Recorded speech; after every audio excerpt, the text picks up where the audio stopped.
hello, hello. Welcome, welcome. I know this is a little bit last minute.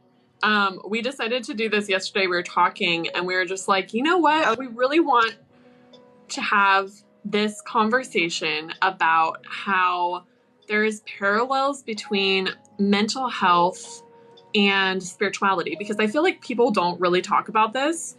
And it is something that's important to talk about and important to be aware of, not only just because it can help us identify when we need help from the outside, like with therapists and counselors and things like that, but also to help us identify when it is that we're having a spiritual experience that is asking us to be present rather than just kind of push it away the way that we would mental health. So, yeah. But before we get started, I will let Chris introduce herself. If you're not familiar with her, this is Chris, or Cosmic Soul Paint, and she creates beautiful, beautiful artwork based on feelings and intuitive insight and keywords, and I just think it's so awesome.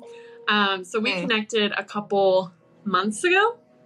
Yeah, something like that. Yeah. So, yes. So please feel free to introduce yourself so people know who you are. Sure. Yeah. So I lead with multiple identities. I am queer. I'm an artist.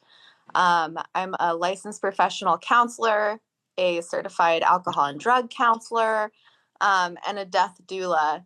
And since I'm here, this is kind of the art that I do. Yes. I even have your art on my walls above my desk. Full decoration. So pretty. Surrounding myself in art in this room. Yeah, I mostly work in the mental health field, but I have a vested interest in spirituality and how important it is to integrate it into mental health journeys instead of two very different things, because I think there's so much overlap. Yes. Yeah. As much as we want to say it's two separate things, they're more like this. So, yeah, absolutely. I was actually telling my husband that you and I are like a Venn diagram of spirituality and mental health, that like there's a huge overlap there, and that our knowledges are just like a slightly larger this way, slightly larger this way, but our Venn diagram part is very close. Yeah.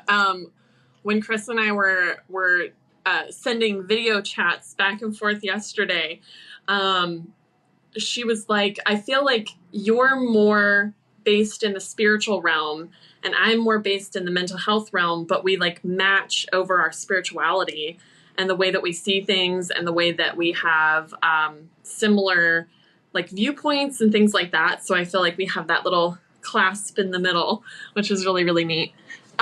So I wanted to start off asking anybody if they wanted to ask any questions. If you have any questions that we can talk about or discuss, I would love for you guys to share, because I want it to be a conversation. I don't want it to just be us like babbling to ourselves. I want it to be something where it's, questions that maybe you haven't gotten the chance to ask someone who works solely in the spiritual field or someone who works in the mental health field. Because I know that a lot of questions people have on my channel often point towards mental health questions. And sometimes I'm like, I'm not qualified to answer this. So it's really cool to have Chris here, because she would be able to like really dive into the mental health side of things like that, whereas I'm able to be like, oh, well, spiritually, this. So if anybody has questions, please feel free to just like ask them. I think while we're waiting for people to use their little cogs in their brains, I think it would be really cool to go over the subjects of... Oh, that's such a good question. They said, how honest should you be with a therapist about being able to see ghosts? That is such a good question. And I think that a part of it is making sure that you are finding a therapist that's appropriate for you, because there are absolutely therapists and psychologists out there that will be like, oh, psychosis, and write that in. And so what you would look for in a therapist is somebody who has a spiritual lens, or somebody who does existential therapy, or Jungian therapy, Jung. So Carl Jung. He was really into like the numinous, or the spiritual. And since every therapist has a different orientation, you want to look out for, like, you can interview your therapist. That very first meeting, you are interviewing them. You get to ask them, what are your belief systems? Do you believe in the spiritual world? And if they don't, you can ask, like, are you flexible to those ideas? Right. You know, because the thing about psychosis is it's creating problems and torment for the person in their life. It's isolating them. Versus, like, if you see beings and you feel a connection to the spirit world, there's nothing wrong with your mental health in that case. Right. So I say ask questions. That's the answer to that. Ask the therapist questions. And if they seem like they have a spiritual lens, or they're open to that, then you can be like, this is what I'm experiencing. I've had clients like that, and I'm like, dope. That sounds amazing. Yeah. What do you think that means for you? Right. And I think people forget that, like, because before I started working with my therapist, which my poor therapist, I've like ghosted her for 3 weeks. Sorry. I've just been like doing my stuff and forgetting. But when I first talked to my therapist to find out if she was a good fit for me, we had like a 15-minute phone call. And we're just talking about like our different beliefs and what we felt comfortable with, and our practices and stuff. And it helped me to really feel like she was a good fit for me before we even had our initial paid like session together. And yes, we go into therapy seeing if that person can help us, but we should also be going into that situation seeing if that person is a good fit for us, because if they're not, then they're not going to be able to help you the same way that they would be if they were not a good fit. Because you want to feel comfortable with someone. And if you don't feel like you can really talk to your therapist about anything, that makes it really hard to work through stuff if it kind of overlaps with reality and spiritual stuff. Because, like, for me, I have experiences that are definitely more spiritual experiences. And I'm always like talking to my therapist, and I'm like, so yeah, I like saw Lucifer the other day. And she's like, oh yeah, what's that like? And I was like, oh, well, this happened. She was like, that's really neat. And it's so nice, and it's so wonderful, and just feels so much more comfortable talking to someone who's able to like just not be weirded out by that. So yeah. All right, let's see what other questions people had. So someone, let's see. Someone said they're dreaming about the same person constantly. Can people manifest themselves into your dreams? Yes, they can. If you have energetic ties to that person, like let's say it's like an ex or something like that, you have energetic ties to that person. Anybody that you do the jiggy with, you're going to have energetic ties to. So that is something where you have to break that connection, whether that is just doing inner work and finding out how to retrieve your energy back from them and giving them back their energy. You can contact your higher self through meditation, and their higher self through meditation, have an exchange of boxes of stuff, and energy. And taking yours back and giving theirs back. And that can be really helpful in breaking those ties. But you can also just call on whatever deity or entity that you feel comfortable calling on, whether that's your higher self, an archangel, a deity, a god, anything like that, and just say, help me to remove these energetic cords between me and this person. And then that will help kind of sever those so that you can move forward without them really coming into your dreams and stuff like that. But if you're still having that happen, it's also possible that there's still a lesson to learn from that connection as well. So that's something to keep in mind. Someone said, I've done a lot of spiritual work and I feel too empty. What should I do? Ooh, I'm curious to hear your thoughts on this, Chris. I think I'd ask questions about like what are the spiritual pieces that you're adding to your life. Usually I think of input and output. If somebody's doing a lot of spiritual work, and they're feeling empty, I'm wondering how much of that work is output and how much of it is actually input, because you need to be able to, the energy that you put out into the world, you have to be able to fill yourself back up. And in counseling, we would consider this like the cup metaphor, right? Oh, If you're yes. constantly emptying your cup, then you have nothing left for yourself. And so I think of like Hope Medium. I don't remember her username, Hope Medium or whatever, with the pink hair. She talks about spiritual boundaries. And I think that that's just as important in like our physical reality as in our spiritual life. And so boundaries can be energetic boundaries. What are you putting that spiritual work into? And then there's also something to be said about both inner child work and shadow work. It's fucking exhausting. And it can leave you feeling empty.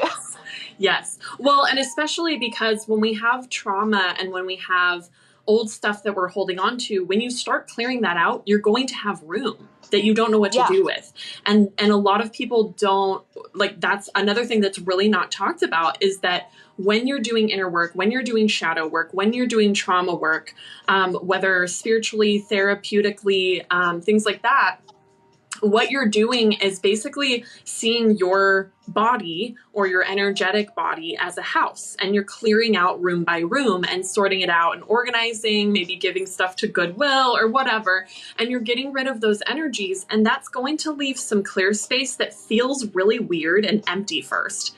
And so while you're going through that experience, you're gonna feel empty until you find a way to find peace with that room that you've created, or if you're able to fill it with other things that you love in your current self and your current place that you are in life.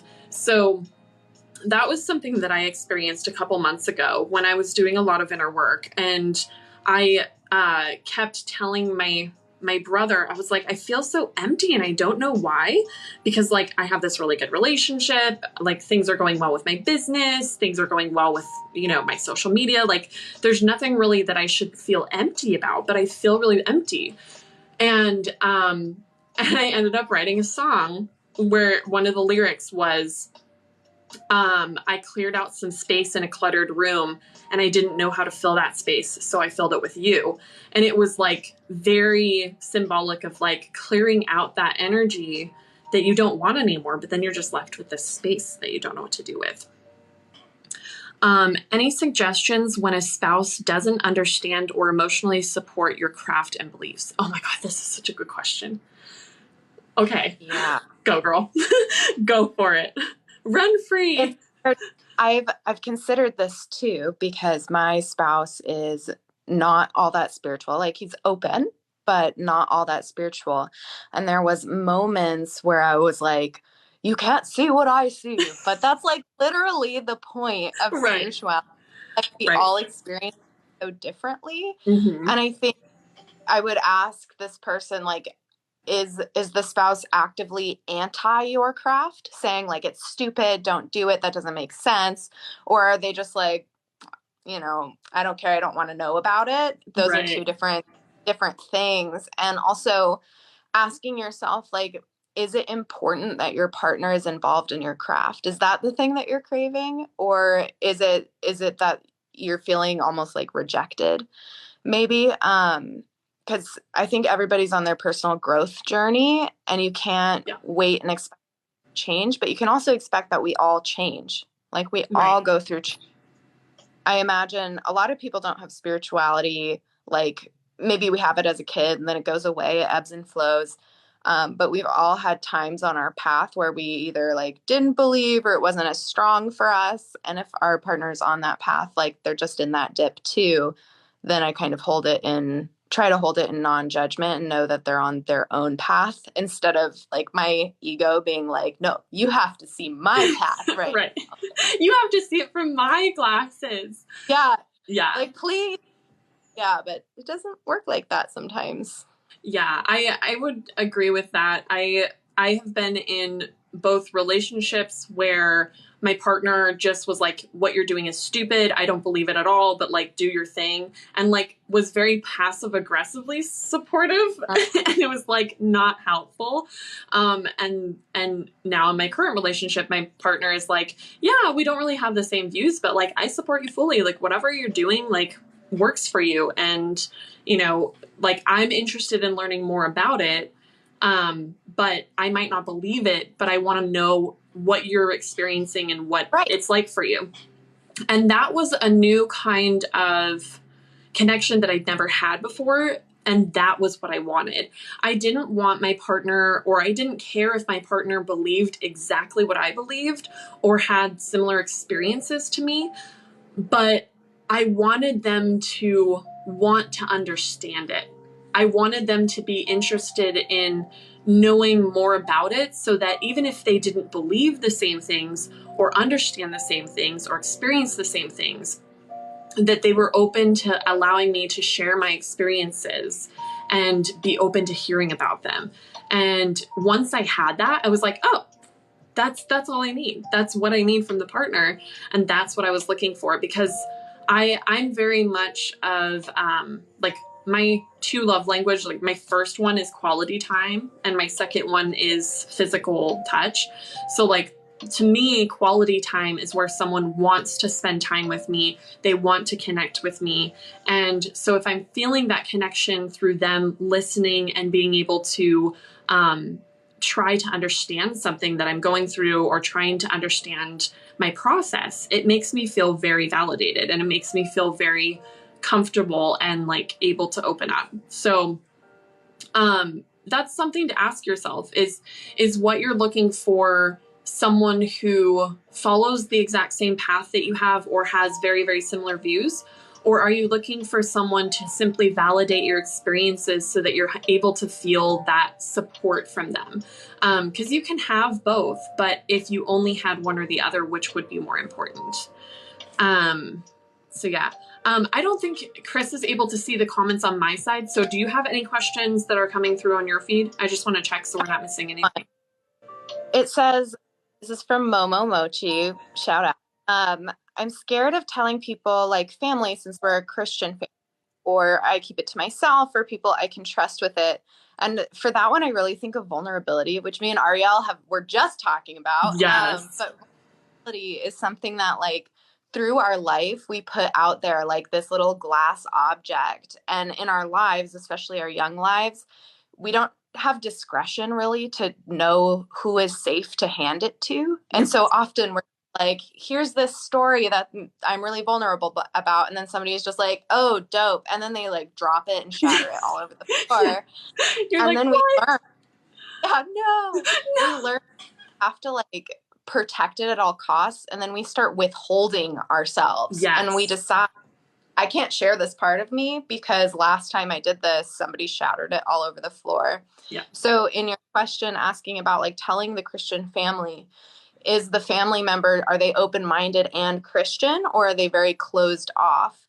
And if they are people that you feel you could hand your vulnerability of your spiritual practice to, and they're not going to just shatter it and be like, you're insane, you're crazy, that's not true, then if that's them, maybe hold it for yourself and find yourself a community of people with similar belief systems that you can disclose these really like intimate parts of your spirituality with, just to protect yourself.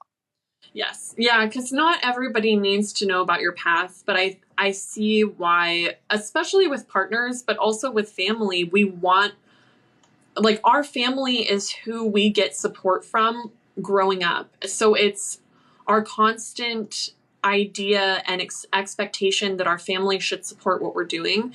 And unfortunately, that's not always the case. So if it's specifically family members that you're looking for support from, you might have to be doing a little bit of digging and poking at people to try to figure out where their comfort and where their boundary lines are with spiritual subjects, to see how much of support you can get from them, or if you can get their complete support or no support at all before you really show that like practice with them. Because spiritual practices, they seem very like not personal, and they seem like these things that we just have in our lives, but they are so, so personal, and they're so, it's not something that is outside of us. It's an extension of us. It's an extension of our energetic body. So when you are sharing your practice with people, it's not you sharing, just a fun thing you do on your weekends. It's you sharing a part of yourself, because it is you taking the parts of yourself that need work and need revising and healing old wounds. Like, our spiritual practices are usually used to heal old things that hurt us. So that is something that's going to be vulnerable. That's like having a broken arm and taking the time to like use a practice of, a routine of like wrapping that arm in a cast and like changing that cast out. And that's your spiritual practice. So when people bump that arm and are like, is that good? You're like, ow, don't do that. That's really rude. So yeah, I agree with Chris. Like, just be cautious about who you share it with, and it's okay if you don't want to share it. And it's okay to keep things private. And it's also okay to want to seek support and validation from groups outside of your family. There's so many spiritual groups online, and I've been in more than a couple, and some of them are like really good. Some of them are like, and so just, use discretion, find one that works for you. And, when you do, you'll know, because it will be just what you need at that time. Let's see. So someone said their partner was like very passive aggressive about their spiritual practice and doesn't believe it is real and sometimes thinks it's bad. Yeah, that can be really hard. That can be so tough, especially with your partner.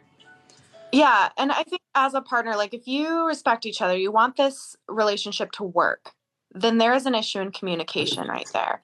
There is something that they might not understand how deeply that pains you, like hurts you when they make comments like that. Because you can make it work if they're just like ignoring you when you're doing your spiritual practice, right? That's totally different than somebody being passive aggressive and making snide comments. And if this person in general, like the partner respects the relationship itself, it's not a big ask to say, hey, when you say this to me, it really hurts my feelings.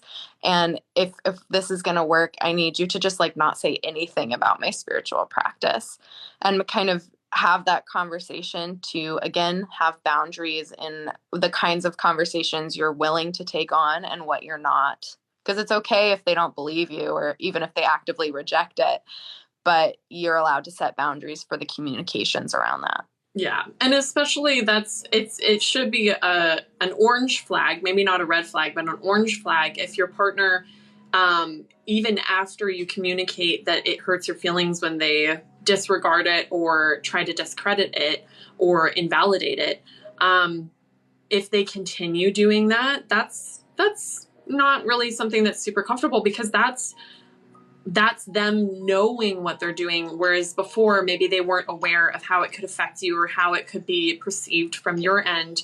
But if they know that that's something that hurts you and they continue doing it, that's something to really take note of and be like, do you want someone who's always going to press those painful spots and keep doing that?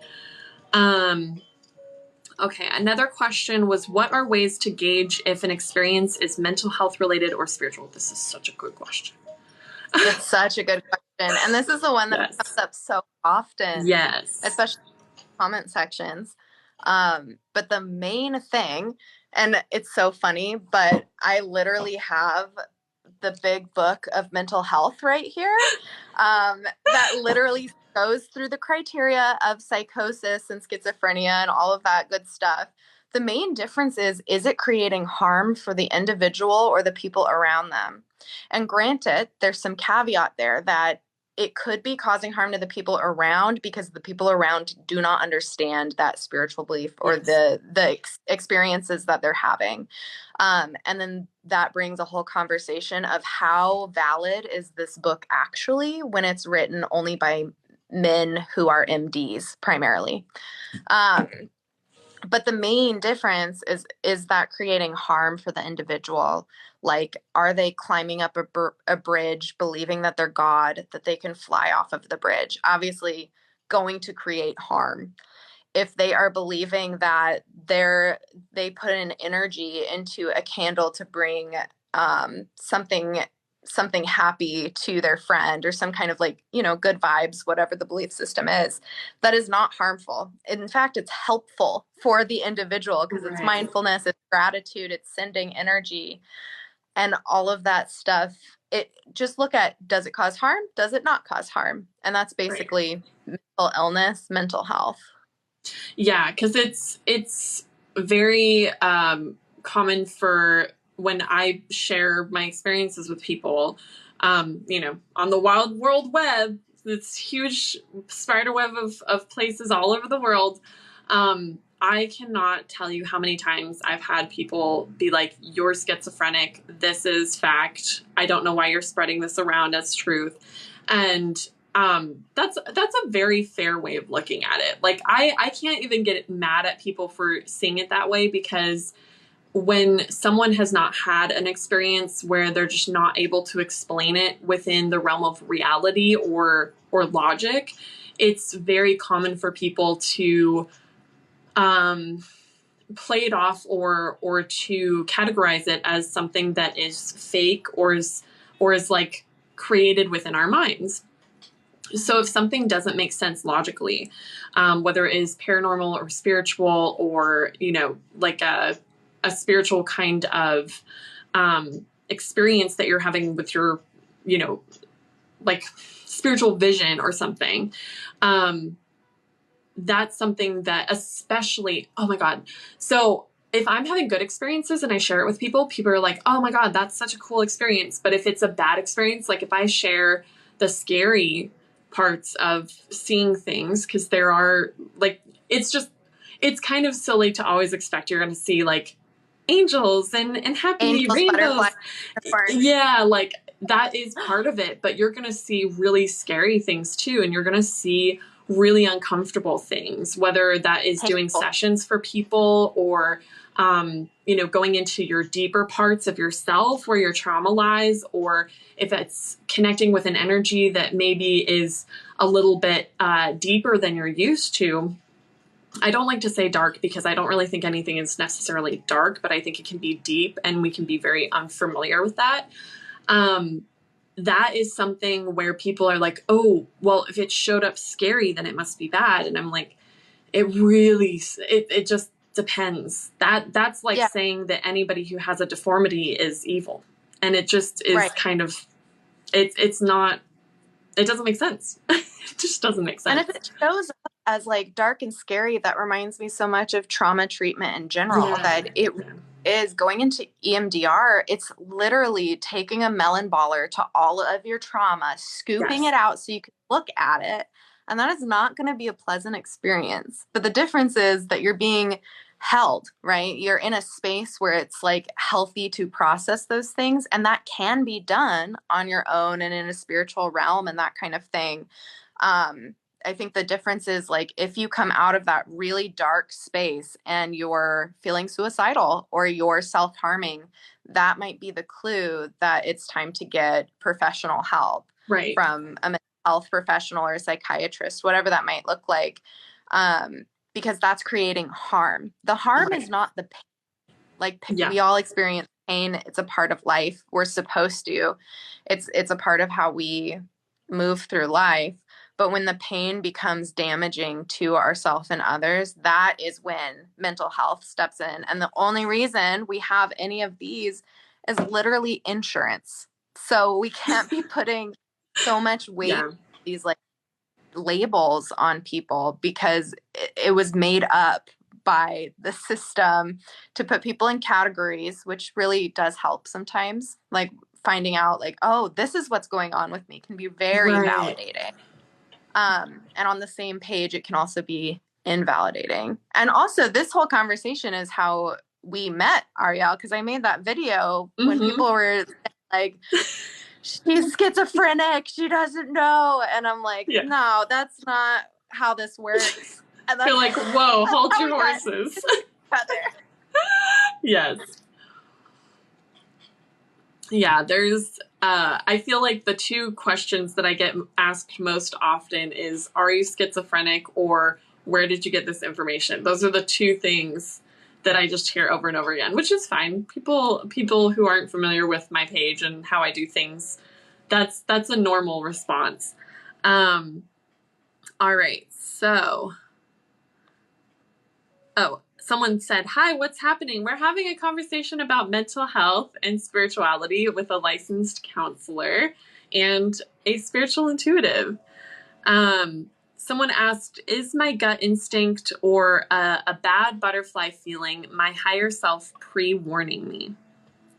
Ooh. So you know what that makes me think of? So I heard the other day something, or I read it the other day, and I thought it was really interesting where it said our butterflies that we get, like it was mainly going towards like romantic situations of like the initial butterfly feeling, them saying that sometimes the butterflies that we feel are trauma that we think is like an exciting connection that we have with someone, when we're really connecting to the trauma that we had around past connections that we feel within that person or that connection. And I was like, I was like, oh my gosh, because I've also had this conversation with other people, again, like mostly pointing towards romantic connections, but it can, apply to other things too.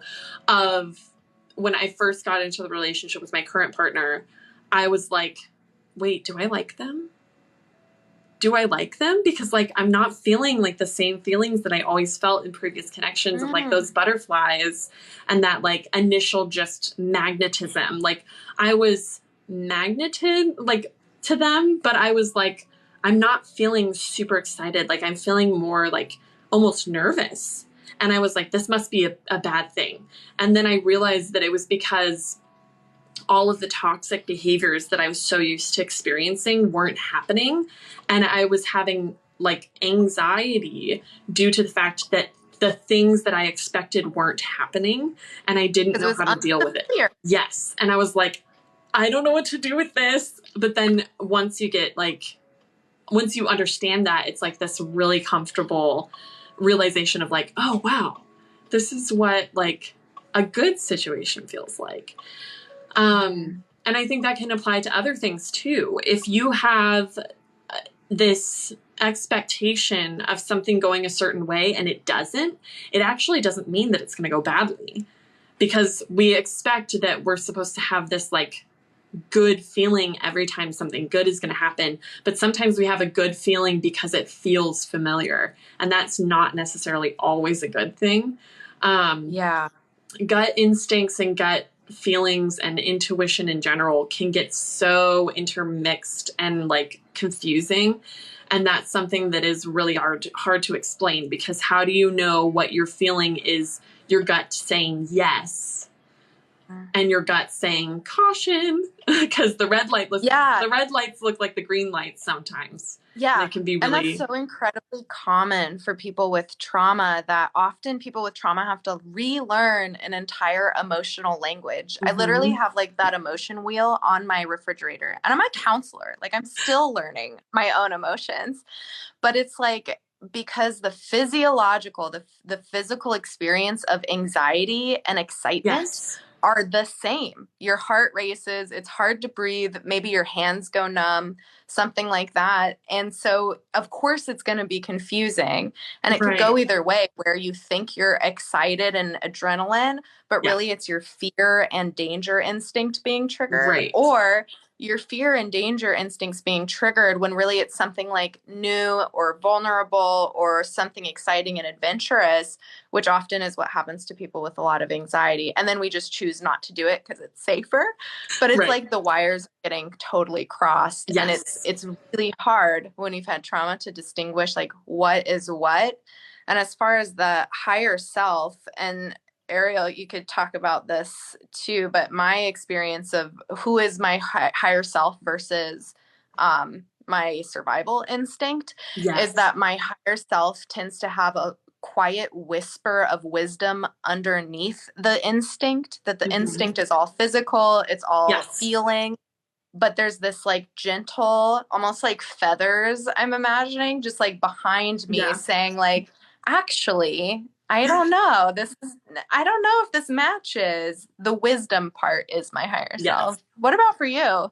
I find that that's very similar, because I find that my physical responses are my inner traumatized child, whereas my feelings tend to be my higher self, of like my intuition tends to be my higher self, my gut feelings, my body responses, and my anxiety tend to be my inner child. So, or like my traumatized self. So when I get into a situation where it's new, like for example, I'm going to be moving in a couple months and it's terrifying because I don't know how I'm going to, I don't know how it's going to all fall together. So when I think about that, my body feels tense. It feels anxious. It feels like, oh, what are we doing? Like, slam the brakes, right? But my mind is saying, yes, yes, yes, yes, yes. And it reminds me of a part in one of my favorite books called Untamed by Glennon Doyle, where she talks about finding her inner voice and how she did that, because she had grown up always relying on people outside of her to help her make decisions. And she realized that by doing that, it was being a detriment to her, because she wasn't able to rely on herself to make decisions that she felt comfortable with and she felt like were good for her. And so she said, I decided to start meditating. And what I realized was that when I would get into meditation, it felt like I was floating on top of this very turbulent sea, and I was like thrashing in the water and like really getting terrified of sinking. But then when I stopped fighting and I actually sank and just allow myself to like sink into that feeling, then once I hit the bottom of that like ocean that I was fighting, it was like all of it became clear, and all of it was so quiet that I was actually able to hear my inner guidance. And it was such a powerful realization for me, because I had always, I've always been the same way of like trying to have other people make decisions for me, because I didn't feel comfortable enough relying on myself. And then once I actually stopped fighting the anxiety and just allowed it to sit, then the anxiety was like, oh wait, what are we doing? And then it just stopped. And then I was like, yeah, this is what I'm going to do. That is so beautiful. So funny. To like sink into the ocean of anxiety. And it's very similar to like what I ask of my clients is to separate your anxiety, recognize the anxiety up for a reason. It came up to protect us. Right. And so we don't want to like get the hell out of here. Like, I don't want you here, because that's literally somebody who showed up for us in the time that we needed them the most to survive. And so you could step aside and be like, look, anxiety, I so appreciate you being here today. I know that you showed up for a reason. I am really okay right now, but thank you for being here. Anxiety is the helicopter parent. Yes, 100%. Just trying its best to protect you. They're like, I just don't want you to fall on the sidewalk. And you're like, but I'm fine. I can walk. Like, I have two working legs. Like, I'm good. Yeah, absolutely. I think it's so important to find your own grounding to be able to figure out what it is that is pulling you forward and what is your yes. In human design, there is different ways that each of the human design personalities get messages from their their instincts and their intuition. And with generators in particular, which I always have come to mind, even though I'm a projector, it's like this weird thing. But when I was hearing someone talk about it, they were like, generators, when they know that something works for them, they'll have a yes response to it, not a or like eh. But if you like are like about something, then just don't do it. And there's another saying for that. It's either a hell yes or a hell no. And if it doesn't feel like, if you're not excited about it, just don't do it. just don't do it. Find a way to go around it, or find a way to like put it off until you are excited about it. So yeah. Do you have any questions on your end before I go into more questions on my end? Okay.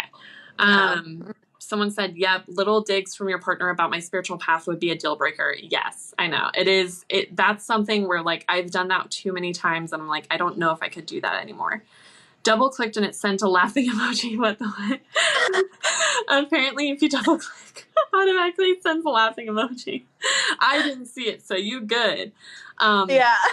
How would you suggest introducing your beliefs to judgmental family when they ask? Oh, that's a really good question. Ooh. Yes. Because, I mean, that's taking the power out of introducing that yourself and having people kind of knocking on your door instead of you opening it up to them.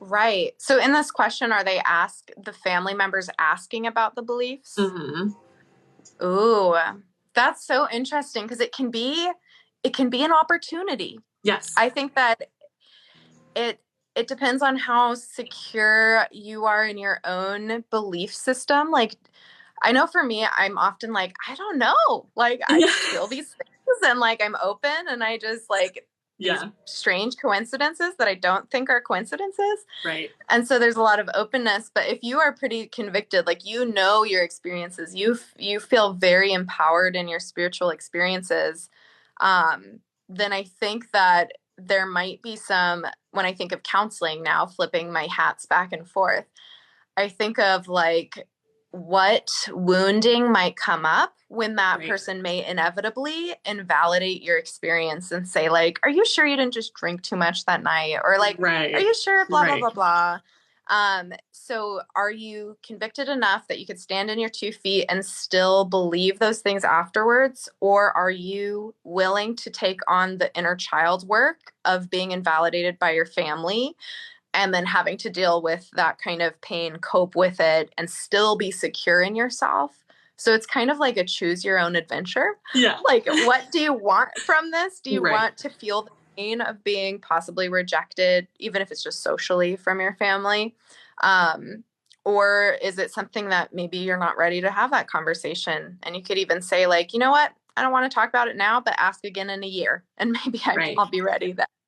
Yeah. Because I have had family members ask me like, oh, are you still, do you have this belief still? Because I used to be Christian, and I've had people ask me or assume that I was still Christian. And I'm like, well, that's not really my belief anymore. But like, I completely support other people feeling that way because, to each their own, to thy own self be true.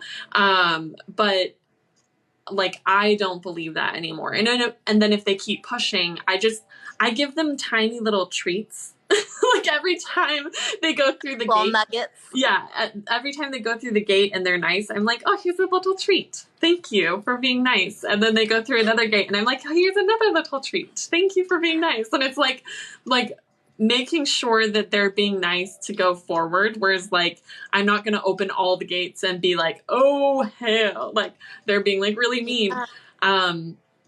So yeah, it's maybe having discretion on like what parts you would share. Like, is your belief system, and I think it's common that like compassion and kindness is a part of people's belief system, which is pretty shared universally across. Although we don't always utilize it. Yeah. Is that something that like that piece of your belief system, is that as risky to share as like I saw a vision last night of this, and this? Right. Yeah, you're discretion. You're like, this person was mean to me, but I was kind to them, and is very different than being like, I saw aliens in my room at 2 a.m. last night. Yeah. Like they're probably going to be very accepting of one over the other. So yeah. Let's see. Someone else said, I really enjoy your point of view and thank you for sharing. Of course. Know thyself to help see the difference. Yes. Save your energy for what matters. Absolutely. I never see any other projectors. I'm a projector. I'm dating a generator. Let's see. I also like to think about why I need people to know my belief system. Is it based in acceptance? Oh, that's such a good thing to talk about. Look at that self-reflection. Yes. I love that. Oh, I love that. I love that. That makes me so happy. That is amazing. I love that. That is such a good, oh my gosh. Okay, that makes me really excited because that kind of response is what we all strive to get to, of like, I'm having this feeling of discomfort or anger. Why am I feeling that? Rather than being Instead like, of ooh, why they caused, can't they accept right, me or why something? can't they, Why are or you why have they? And instead saying, why am I feeling this way? Not as like a judgment thing but more of an inner reflection thing of, why is my response to this action what it is, and where might that be coming from, which is such a cool thing. Not being filled. Yes. Because instead, I think it's very common, and I think we're kind of moving out of that in society, but growing up, and especially during my teen years, it was very common for society to really encourage, like, what can our partners do for us? What can the people around us do for us? And rather than what can we do for other people and what can we do for ourselves? And there's a benefit and a downside to both of those things, of being other reliant and self-reliant. Because if you're too one or the other, there's like an imbalance there, right? Because there are times in our lives when we're going to need someone, and we're going to need someone else's validation to help us move forward. But at the end of the day, you can have all of the validation that you want from other people. But if you yourself aren't satisfied with something that you're trying to get validation on from someone else, that's likely something that is not really something someone else can fix, no matter how validating they are. Because if you doubt your own experience, then it doesn't matter how many people tell you that it's true. It's just not going to feel that way if that's how you feel. So that's such cool. I love that. That makes me so happy. I love seeing the self-growth. Do you have any questions on your end? No. Okay, perfect. Though my sister's here. Shout out, Mary. Hi. So yeah, if anybody else has any other questions, you're free to share them. I don't have any more on my side, but like we're open to discussing. I love this. This is such a fun conversation. So another thing that I think is, because we were going to talk about schizophrenia, we already did that. What's some other ones? Oh, I'm curious to hear your thoughts on sleep paralysis, because I get that question a lot. Because I know that medically there's definitely reasons of why that happens. And there's also spiritual experiences that can happen within that experience. And I'm curious to hear your thoughts on it, because a lot of people ask about sleep paralysis. Yeah, that's a really good question. First, I had somebody ask, like, what is the overall topic? We're just talking about like the crossover of mental health and spirituality. Yes. Sleep paralysis, I feel like, much like other things, nothing's black and white, right? Mm-hmm. It's not like this or this. That sleep paralysis can both be mental health and like from a trauma or a sleep disorder, or like the brain's not functioning in a certain way, and a spiritual experience. Like they can be the same thing. It's just like if you're using a spiritual lens, can you also get some assistance from psychiatry or something? And those things are both true. I don't know too much about like the mental health side, other than people who have higher levels of childhood trauma, especially very early childhood trauma, tend to have a higher incidence of sleep paralysis. And I think a part of it is that, you know how when most people can't think back to when you're an infant, right? Like you can't really, the way that I can imagine back to when I was like maybe 15, 16, I have memories. But infants, we remember through sensations. And so that's often like, if we had some kind of like sensory overload as an infant, we aren't going to remember that as a memory. We're going to remember it as a bodily sensory overload. And so we might experience as an adult, like, for example, I'm like the opposite of claustrophobic. I want to be so waddled. I want to be like in the tiniest room, in the tiniest little place, The because little that's what makes me cozy. secure. Yeah, the Yeah. tiny little thing, because that's what makes me feel secure. And some people are exactly the opposite. And much like phobias, we don't really know like what exactly happened to get me here. Right. And I wonder if it's similar for sleep paralysis, that when you are an infant, if something happens, you have some kind of sensory overload, maybe you couldn't protect yourself because you were sleeping.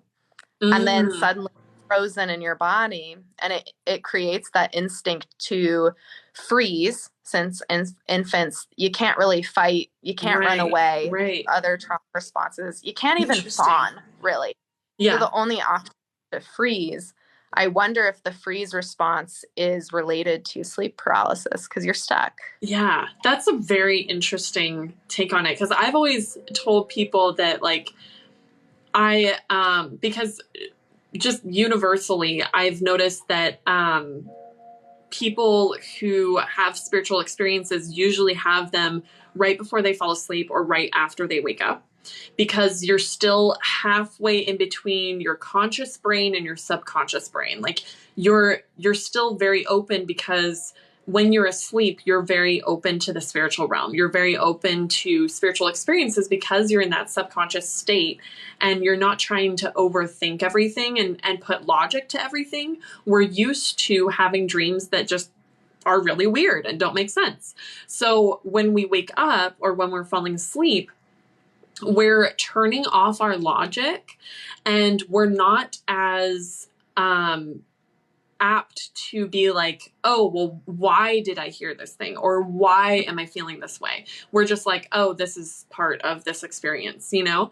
And so that's why it tends to be that people have spiritual experiences right when they wake up or when they're falling asleep. So I always attributed it to being that sleep paralysis itself as a physical thing is due to, like, you know, different chemical balances within the body during that time and things like that. And now the way that you explained it, it could be like a trauma response. But then you also have this overlap of this physical thing that's happening and this spiritual thing that's happening at the same time that's bleeding through into that experience. So that's really, really interesting to hear it from your point of view. Theta waves, because theta is the same. It's the same thing that goes on in the brain in deep meditation. It was studied on Tibetan monks. And so that is the same wave that occurs in deep sleep. And so I'm wondering, like, how theta waves might, like, what's going on there if somebody is in sleep paralysis. Like, maybe they have an of theta plus whatever awake waves might be there, and so then you're like crossing the two things. Very distinct. But that I would be know. really interesting. Like, maybe when they're in sleep paralysis, they're also like in the same state that we would be in deep meditation. Wow, that's really interesting to think about. That's fascinating. I wish I had the know-how, like the know-all to be able to like do tests like that. I wish I had the ability to do that. That'd be so interesting. Incredible. Like, to have a question and then be able to do scientific research for that question. Yes. So cool. So cool. That's one reason why I love paranormal investigating so much, because it gives me ways to like test it. What are your thoughts on the concept of something quote unquote bad happening to you multiple times because you haven't learned a lesson from the universe or your guides? Ooh, that's a good question. It's a good question. I think that I do believe in my personal beliefs that something will continually happen, not only for you to be aware that it's something that you should change your response to or learn from, but I think even after you've learned that it's lesson, the universe will bring it through a couple more times to make sure that you are willing to respond in a different way than you did before. So for example, if you have a lesson in boundaries, you're going to have a lot of experiences where those boundaries are crossed, and maybe you just didn't respond to it, or you just let them kind of walk through those boundaries and didn't really set them firmly. Whereas once you start setting them firmly, you're going to have more people come through pushing those boundaries for you to be like, nope, this is a boundary of mine, and this is where I stand. And being able to reinstate that boundary over and over again until that's something that, even though it keeps happening, it doesn't really feel like an effort anymore because you're so used to doing it. It's building that habit and building that habitual response. So I do think that the universe will bring consistent lessons and consistent opportunities for us to put those lessons and learning into practice, because otherwise, why would you learn it if it's never going to happen again? Right? I was literally going to say that. Yeah. Yeah. Yeah. So there's reasons why it comes through over and over and over again. And it's just giving us the opportunity to put our practice into play. I was going to say play into practice, and I was like, that doesn't make sense. They were talking about sleep paralysis. They said, I think it's partly about getting your physical body completely still so your spiritual body can move. But yes, sleep paralysis can be mundane.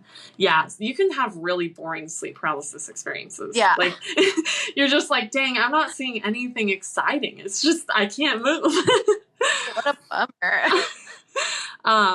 That's such a good question, or a good statement. I didn't become truly spiritual until I ran out of options of mental health help. That's really interesting. You have to literally dip into the one thing that we all have within the shared consciousness. Yes. Right? Because the mental health system is broken. It is so messed up. Yeah. Insurance runs the mental health system. And I'm saying that as a professional counselor. Yeah. The insurance is who's running the show. And so people aren't getting the help that they really need.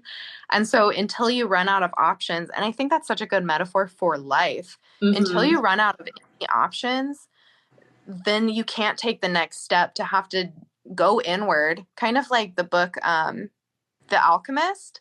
Like you can't go all the way inward to the depths of your soul unless there's a reason. Yeah. And so it's like hitting rock bottom. Else. Yeah. Hitting rock bottom. Yeah. That's the depth of the suffering kind of has to be parallel almost to where you need to get to. I think of the quote that I read at the very beginning of this: the price of love is the agony of loss. That the depth of something can only be as equivalent to the lack or the other side of it. Mm-hmm. So that makes sense to me. What's really interesting is while you were talking about that, I realized that there is similarities between reaching your peak and reaching rock bottom.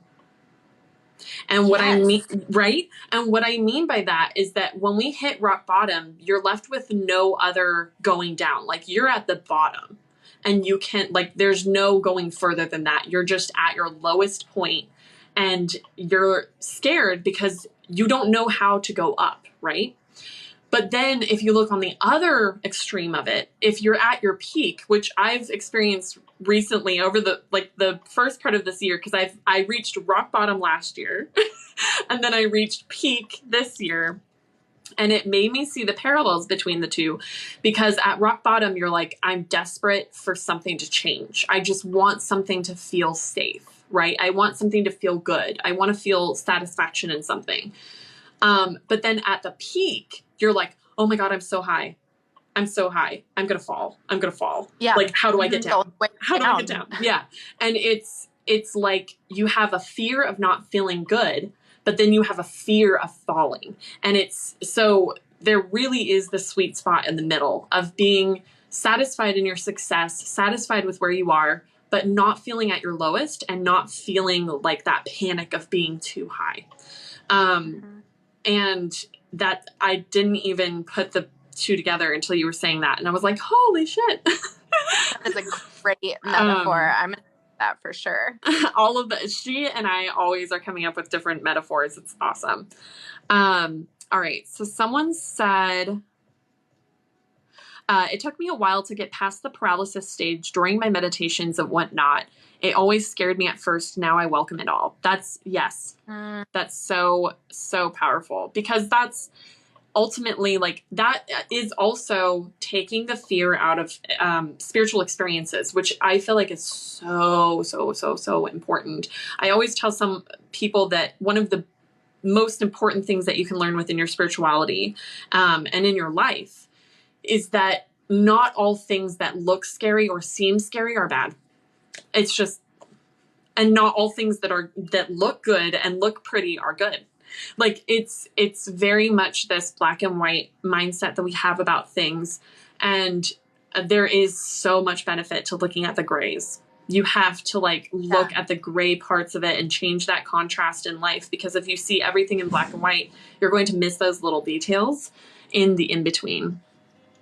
And you know, this whole conversation about like the black and white and living in like finding the space in the gray, it's literally dialectical behavioral therapy, DBT.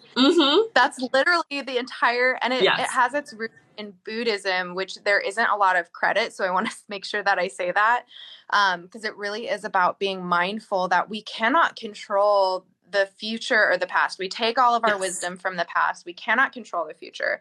So if we practice a skill called radical acceptance, not judging the what if, not judging even the thought that we might have of what if, but radically accepting that all I can do is what's right now, and decide like what is my next step.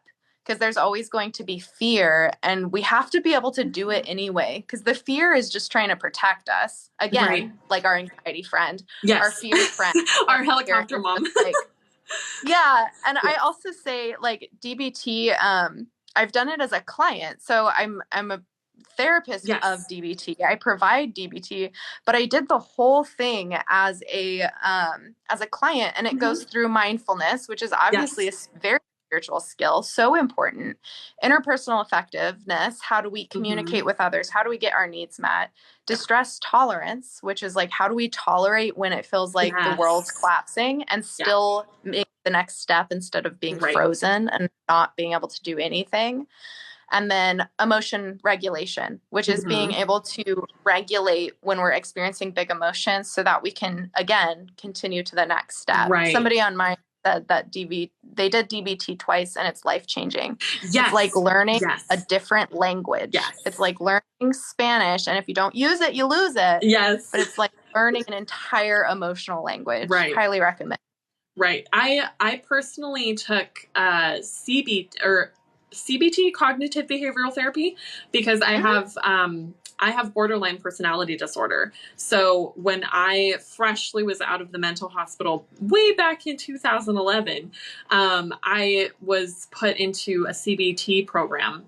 And I remember going through it and having it just really change the way that I looked at things and how I responded to things, and looking back on it. And it really actually made me start on my spiritual journey, because it threw me into looking at mindfulness, not as like this woo-woo, like thing, and more of like a concrete thing that I could implement in my life to help bring me balance and logic where I didn't have logic before, and a more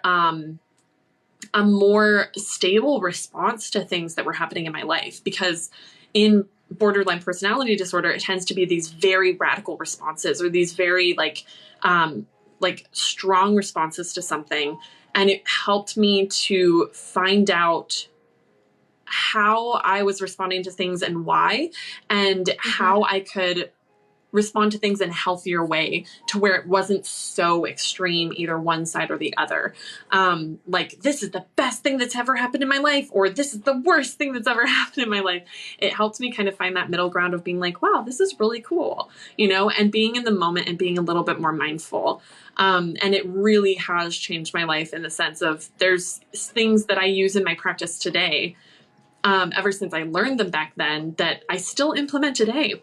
And it still helps me. And I feel like if you never take any kind of other mental health course and you're a spiritual person, I feel like that is the one that I would recommend to, no matter who you are, no matter what kind of mental health things that you're experiencing, because I feel like it's universally helpful.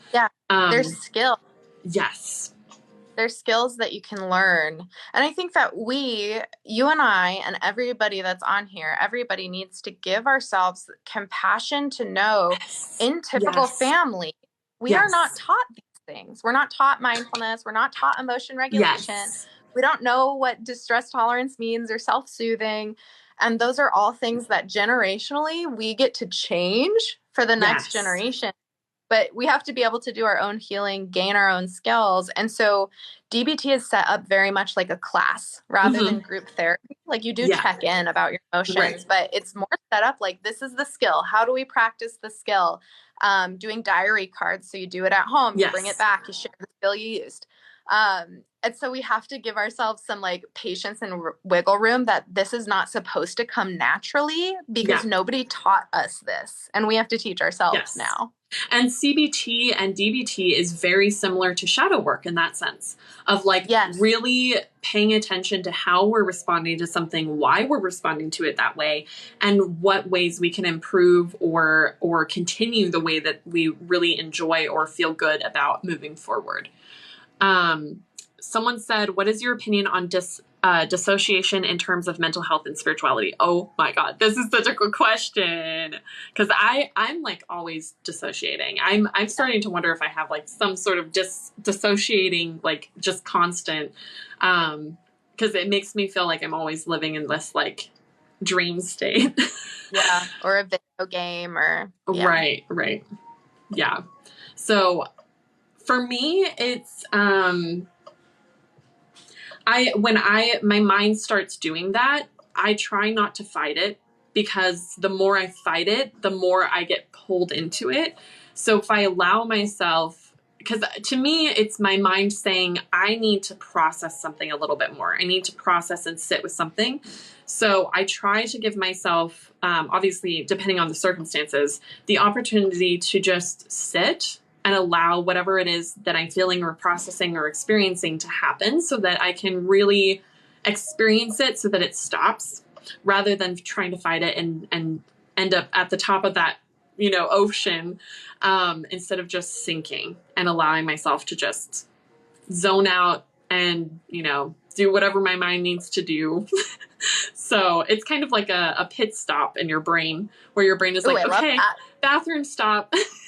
Yeah. That's a great metaphor. Dissociation, again, like our fear and anxiety friend, dissociation develops as a result of trauma. And it doesn't have to be, there's always this like trauma Olympics of like, well, this person had it really bad and I just was bullied.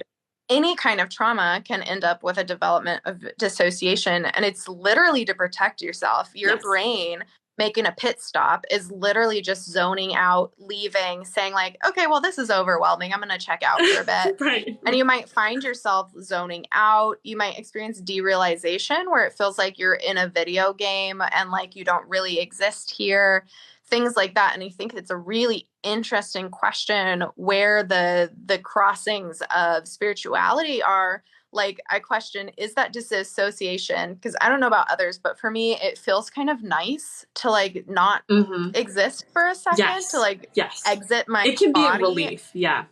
It can be a relief. It feels nice sometimes. And I wonder for myself, when I am I exiting to a realm that's supposed to be like silky smooth and hold me for just a second before I click back into my body? Because being in this human realm is exhausting. It's so hard. Yeah. And I think we need to give ourselves credit for even like being here because it's hard. And so dissociation, just like our anxiety friend, is our friend. And the exception when it comes to mental health is, are you spending your life there? Are you dissociating so much that you are no longer a participant in your living life?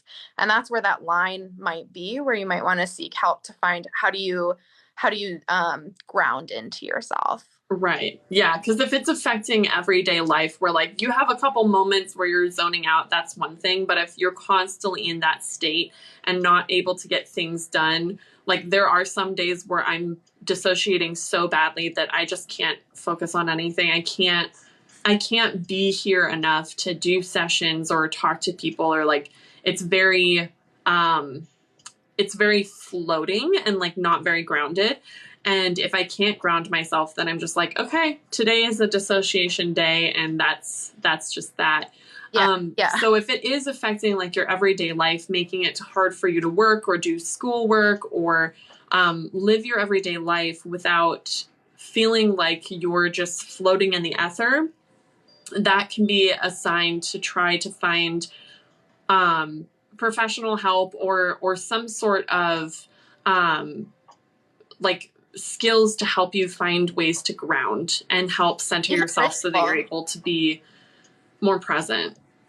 If you want to do a ritual that's just around grounding, I highly recommend like focusing on the five senses, whether that's, I really love earthens, like smells. And so I love like basil oil or Coffee is something my like favorite. that. Like Coffee I'll is just amazing. sit there with like my jar of coffee because I don't drink it, but I use it in ritual for grounding, and I'll just sit there and I'll just be like, yes. And isn't it amazing? Like we can do this in ritual in our spiritual life, and literally I would give that as an assignment to somebody in therapy to help with dissociation and so ritual and these mindful practices that people learn in therapy are the same thing. They're literally the same thing. It's all overlapped. So if you are textural, maybe like me, you might want to find like a weighted blanket, or I love hot sand for some reason. So I love just like laying in hot sand. It feels so good because the point is to like get yourself out of this other zone of dissociation, bring yourself back to your body.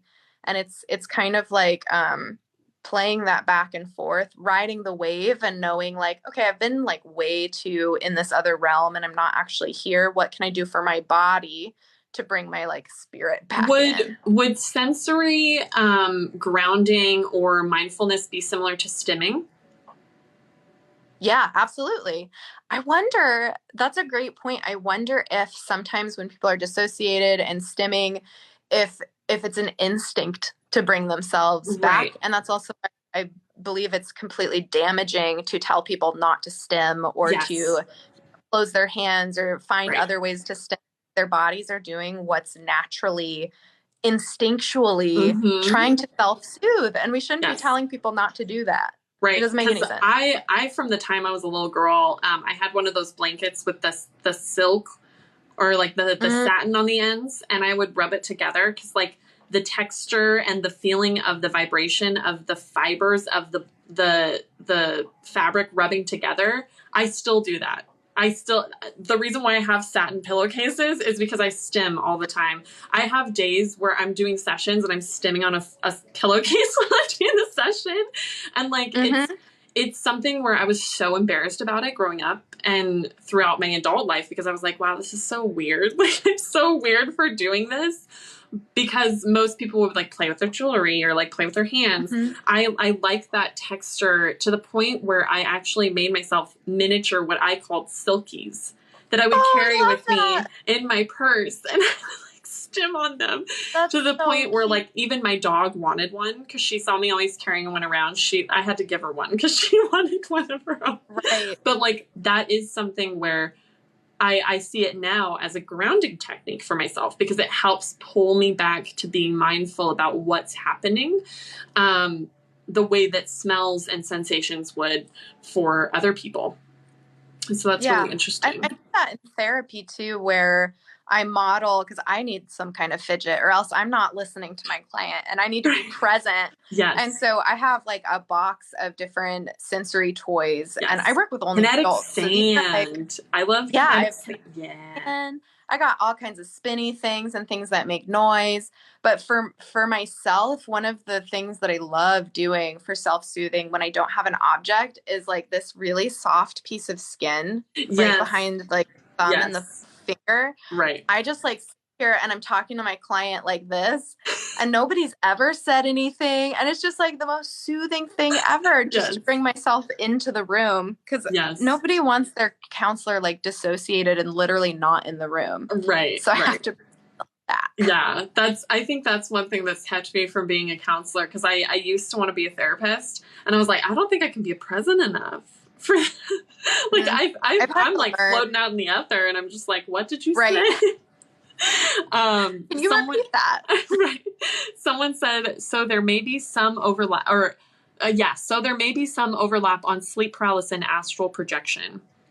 I feel like there could be. A little bit. I think sleep paralysis is different in the sense where you feel very present in your body, whereas with astral projection, you feel very outside of your body. So it's those two. That's where I would see the difference between the two. let's see. Someone said, how come after people die, some are given the choice to return to their body and others are not? Because if they are given the choice to come back, it's just not their time to pass. In my belief, there's other options. Right. Someone said, you've helped me increase my spiritual knowledge and reduce my fear, which allowed me to grow. Oh my God, that's so nice. Thank you. Let's see.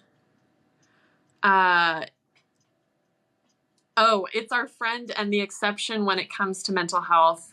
With this context, ladies, thank you. Oh, that's so nice. Thank you.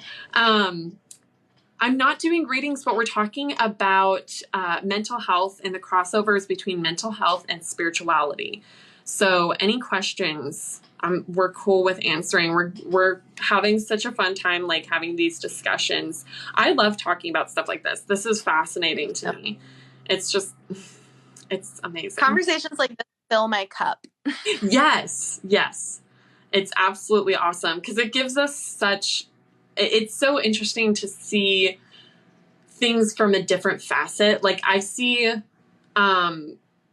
experiences the way that you would see one of those faceted sun catcher charms, like the glass sun catchers of like you're going to see the same thing but from different angles and different facets, and it's so interesting and I love it. I love it so much. Let's see. I'm trying to think of, because I know that after we finish this, I'm going to be like, oh man, I should have asked. I should have brought up. A question over here. It says, sure. How long did it take you to get your degrees, certificates for this? It's something I'm interested in doing, but I think I'm too old now if it takes years. First of all, you are never too old to do it. I happened to do it when I was very young and regret going too early. Honestly, I wish I would have taken some years off for myself to grow.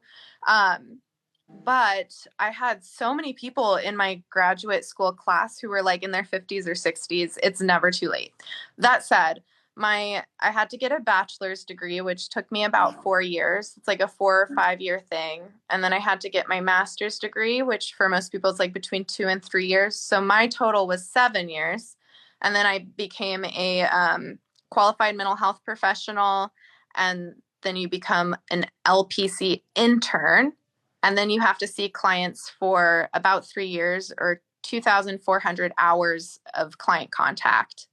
And then you can become licensed. But I've been practicing for 4 years. So I've been licensed for like 6 months, not that long. But you practice a long time before you can get licensed, which is good.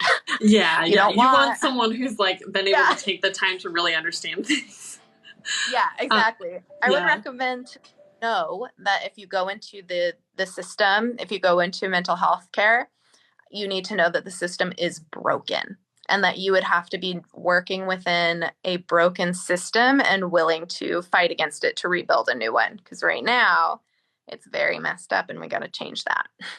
Yeah. Because I remember us having a conversation a couple months ago of you being like, there are things that they require of you to pass the different, checkpoints in order to get your certificate. But you feeling just really wanting to be able to like have your own practice where you were able to implement the things that you really wanted to focus on within your practice rather than having to have the guidelines and the really strict rules within the regular system. Let's see. Someone asked, is Lucifer there with you? Yes, Lucifer and Lilith actually asked me to give them offerings before I went live. I was about to go live and they were like, wait, can you give us offerings first? And I was like, yes, I will. Of course. So yes. Someone said, I'm going to be getting a job soon and this is on and off my mind, or this has been on my mind a lot. Yeah. Therapy and counseling is something that I would definitely I've definitely found myself drawn to that. I wanted to get certified as a counselor so that I could be a spiritual counselor. But I felt like it was almost too close for me. I tend to get really attached to people when I work one-on-one. And when that happens, I feel like I'm not able to be objective enough. So that's what actually stopped me from going into counseling or therapy, because I was like, I don't think I can do that. I just want to be everybody's friend. So painful because oh my gosh, Yes. I've had clients that I'm like, in another life, we would have been such good friends. Yeah. Or maybe we were friends in a past life. Right, In my right. belief system, we entirely could have been. Yeah. It's a learning curve, and you have to like respect those boundaries. But that's also why I became a death doula. Because yeah, I'm so there's interested no in hearing more about that too. I would love to talk about that. I like that there's no like, I mean, you can get certified, but there's no board in the way that there's a board of licensed professional counselors, where as a doula, I can give somebody a foot rub if that's what they need. I can walk their dog if that's what they need. I can just hold their hand if that's what they need, or call their doctor to advocate for them. There's so much more room for the scope of what I can help with. Whereas in counseling, it's like, we are here in this room together for 1 hour. Outside of that, even though my heart, I care so much about my clients. I love my clients, but I have to keep really strong boundaries and like not say that I love my clients, or like, keep a distance, not answer after hours, and be really, really strict on my boundaries. And that can be painful. Yeah. That would be really hard for me. It's so hard. And then as a doula, I can answer my phone at any time, because death is something that waits for nobody. And if you are dying, you can call me at 2 a.m. and I will show up. You're going to be like, oh, that's not my office hours. You're going to have to wait. After hours, sorry, you're going to have to wait to die. Can you die tomorrow at like 9 a.m.? You're right. Can we reschedule? It doesn't work for me. But I love the field because it's so much more open, and the spiritual part can be implemented way more readily. In counseling, I meet the client where they're at, what their spiritual belief system is. That's what we're going to work on. But in doula work, it's like, it's the same thing, but people are much more receptive to wanting to talk about what's going on for them. Like at the end of the life, it's really common for people to start seeing people, seeing their loved ones around them, and saying like, oh, my husband visited yesterday. And usually people are like, oh, mom, dad's been dead forever, but that's not what they need. They need somebody to be like, wow, like your husband came and visited. What did he have to say? How did he look? What did, and really encourage them, because that is healing. There's a reason those people are showing up for them. Right. And if you invalidate someone going, because death is a scary process. It's, even if you're ready for it, there are parts of you that are going to be resistant to it, because we're meant to continue on living, right? So when our body starts shutting down and we start having these pre-death experiences, that can be very scary for someone. So invalidating that causes more fear rather than kind of leaning into that releasing and that transition. And I remember my grandfather, who died from Alzheimer's, the couple months before he passed, we visited him, and me being able to see spirit, I was seeing all these people in my grandmother's house, but I wasn't going to say anything because I was like 12 years old. And I was like, they're going to think I'm weird. But he was going around the room and interacting with everybody. And there's a lot of army men, because he was in World War II. And there was a lot of army men, and I didn't say anything. And he was getting really upset that my grandmother wasn't setting extra places at the table because his army friends were there. And that was so rude. And I was like, I'm just not going to say anything. But like, she was like, yeah, he's having conversations with people that aren't there. And I was like, they are there though. And it was and then about like, I think it was 3 months after that or so that he passed. And so it was really interesting for me to experience that, because they are seeing loved ones who are preparing them for that transition and preparing them for that change. And by us saying, oh, you're not seeing that, or that's like, instead of saying, oh, tell me more, like that is causing them to shut down and not share, because they're not feeling validated. And it's really sad, actually. But it is happening. It's just not happening on a level that we may be experiencing physically ourselves. So, because just as kids are really open to spirit, people on their deathbeds are also very open to spirit. I've had other mediums that I've known who have been at people's side as they're dying, and they see hundreds of faces outside the window just waiting for this person, and they see that person's spirit join those people. And it's beautiful. Death is not only a sad experience, but a very beautiful one. And it's, I'm so glad that there's more like death doula work, because I feel like that really brings that beauty into the experience of having that, experience of having someone there to validate what they're going through and to help them with that transition. Yeah. And we don't talk about, like, we talk about advance directives or wills, very like legalese, money, that kind of thing. The very logical thing. Yeah, the things that, like, on a human plane, like, of course, we have to figure that stuff out, but that shit does not exist outside of here. That money, your house, that stuff doesn't exist. And so there's something really beautiful. Like, my mom got to plan her own funeral because she knew she was dying. Yeah. And there was something extremely empowering for her to be able to be like, and she believed she was going home to Jesus and that kind of thing. So she got to plan her music. She picked who was going to speak. She picked all of her photos for the display. And that's the thing that somebody at the end of their lives needs. They don't need people to be like, don't talk about dying. Like, I don't want to talk about it. Right. They need somebody to be like, tell me, like, how are you doing? What are you afraid of? What are you excited? Who are you excited to see after you go from this plane to the next? And also creating, like, deathbed plans. Yeah. So, like, what kind of smell do you want in the air while you're dying?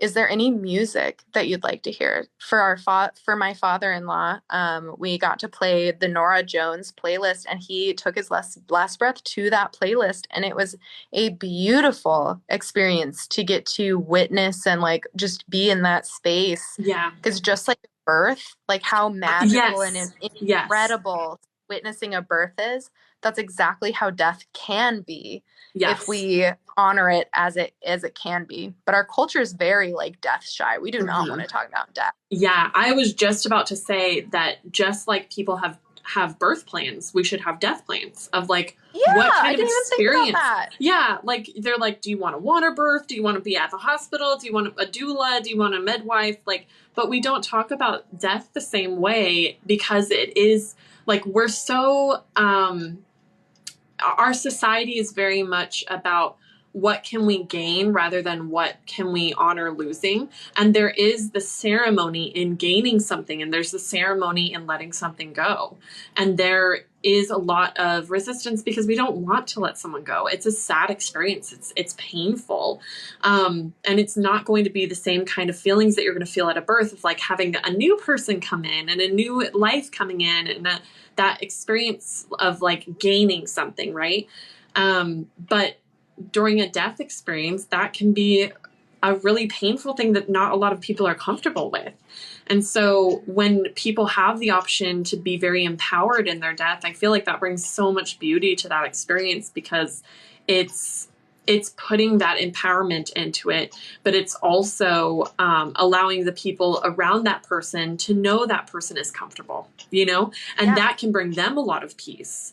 Of, if you know that the person that is passing is in pain or uncomfortable or not happy where they're at, that can make it painful, not only for them, but for you too, witnessing that, because you know that they don't want to be there. They want to be at home, or they want to be, surrounded by pretty flowers or something like that, that is making them more comfortable with that experience. So yeah, someone asked, can you explain more on projectors and generators? So there's actually a creator here on TikTok that goes through human design that I found so helpful. It's Nadia Quinn.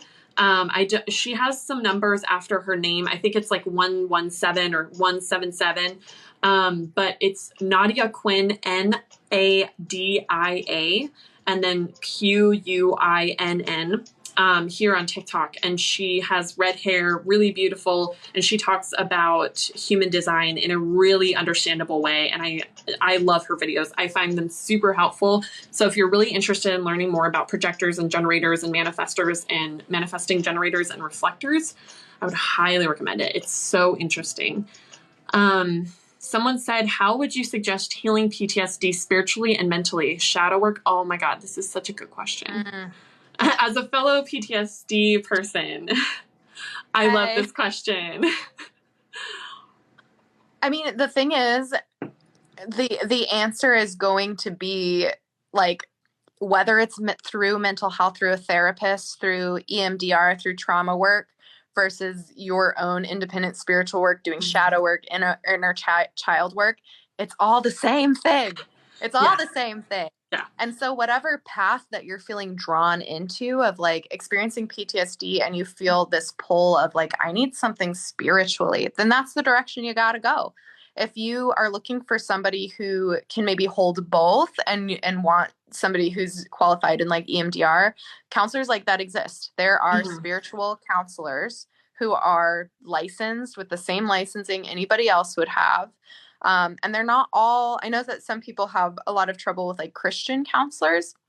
Not all Christian spiritual counselors are alike. You can find a spiritual counselor that's just like open to interfaith, just everything, and do that shadow work with them, if that makes you more comfortable. But you have inner wisdom that's telling you, I need spiritual work for this trauma, or I need mental health work for this trauma. And only you know that answer.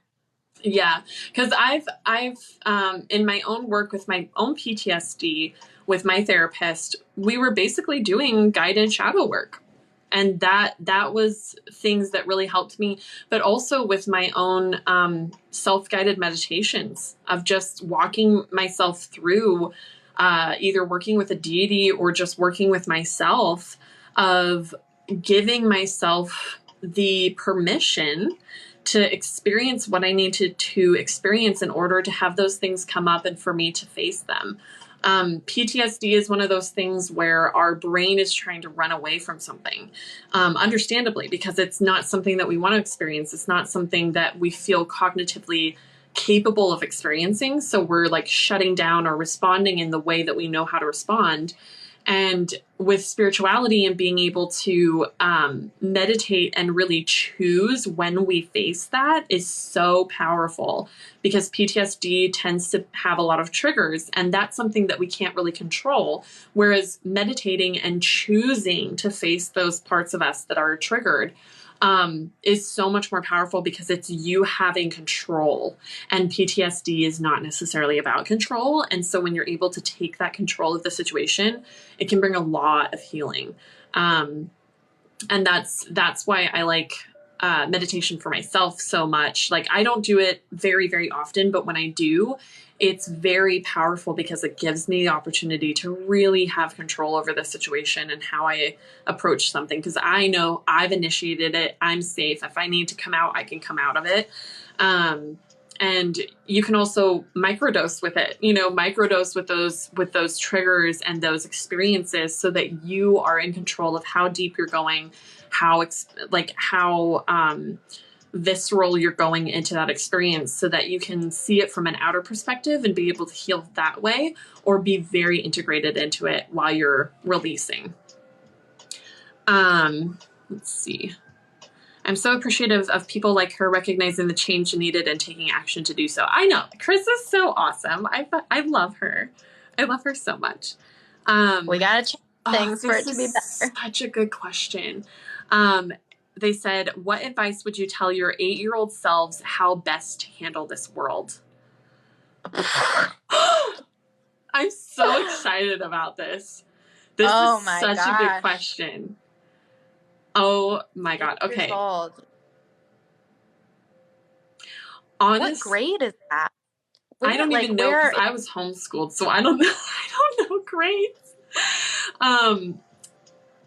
God, I think if I were able to like talk to my 8-year-old self today and give her advice on how to best go through life, I would literally just say, everything that you go through is valid and okay to experience. Like, what you're feeling, what you're experiencing, like feelings wise and emotions wise and reaction wise is okay. Like, I would want to give her validation on that. The spiritual experiences that she was having were not weird, that it was okay for her to experience that. And that like, honestly, and this actually brings up something else. And I'll turn it back over to you because I'm curious to hear your response to that question. But a lot of people ask me, how can I open my abilities the way that they were open when I was younger? And I honestly, truly believe, now that you've asked that question, that the answer might be in talking to our younger self within ourselves and telling them that it's okay. Because it's kind of like when you have a past life where you've had abilities that you shut down in that past life due to dangers within that past life of having the abilities that you had in that past life and time. And then talking to that past self and allowing them to know that you're in a safe place now to open up those abilities again, and almost kind of like taking off those shackles of that resistance to that.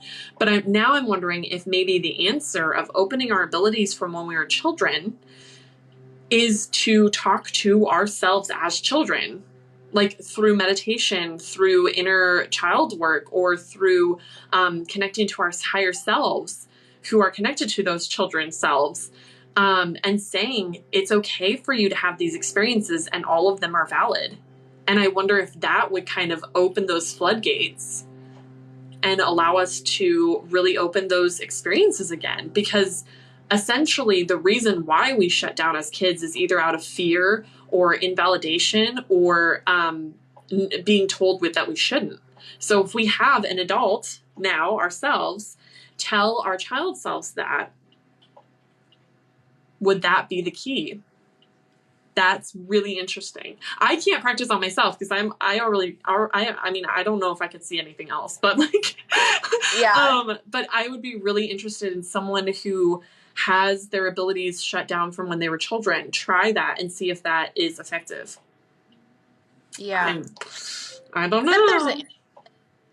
Us as children, anybody as children did not have the space to develop the things that we needed. Yes. And I thought of, like, that question is so profound. But I thought of this dream that I had a couple years ago where I was dreaming that I had this daughter who was about like 2 years old.